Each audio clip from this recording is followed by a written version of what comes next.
Ladies and gentlemen, it is time for boot camp, where we answer your basic computer questions. Before we start off with a tip, how much you want to bet we can get this to run before the end of the show? We're going to see whether or not we can get this one up and running. Now, quick tip, ladies and gentlemen, you got applications all over your system. You're wondering, right? You got your start menu. You want to know a quick, fast, easy way to get a shortcut on the desktop so you don't have to burrow through that menu?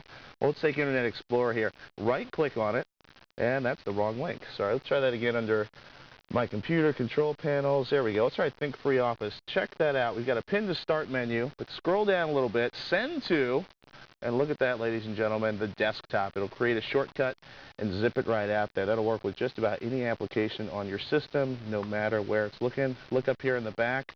Yes, we've got those links right there.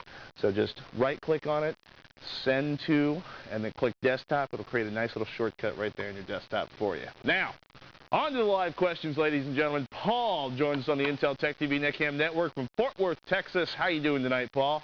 I'm doing great. And you, Pat? Excellent. I've had a cathartic experience. We've smashed some hardware. We've talked about Vegas.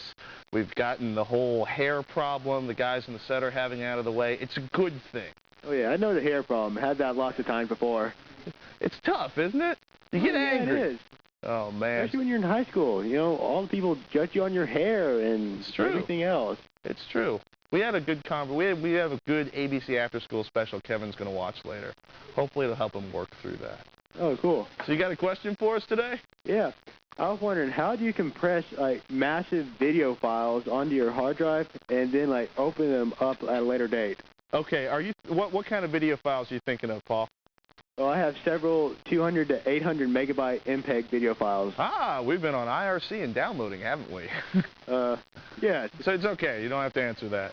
Okay, here's the problem, right? We're going to take this little piece of steel. Pretend this is a piece of AVI or video, right, Paul? Yeah. Here's the problem, is when you make an MPEG from AVI, you're doing lossy compression, and you're making it smaller. So we've made our little piece of metal smaller, and if I have a decoder, it'll turn it back into my full video, and I can watch it, right, Paul? Right. Here's the problem. To squish this anymore is almost impossible to do. You can try to zip it, you can try to squeeze it, you can try to re-encode it in something else. About all you can do is maybe resample it and make the file smaller, but it's going to take you from maybe a 640 by 480 video to like a 320 by 240. You can make it smaller. You can take data out of it. You can make it uglier to watch, but once it's encoded and it's in a format like MPEG, it's almost impossible to make it smaller. Okay. But what you can do is get a new hard drive really cheap, Paul. Yeah. Sorry about that, man. The other thing you do is if you have a CDR drive, if they're small enough, you can burn them off the CDR and store them that way. Okay, Paul? All right. Seem to have lost Paul. Paul, good question. MPEG files, the great storage malady. That's what we need those 160 gigabyte hard drives for.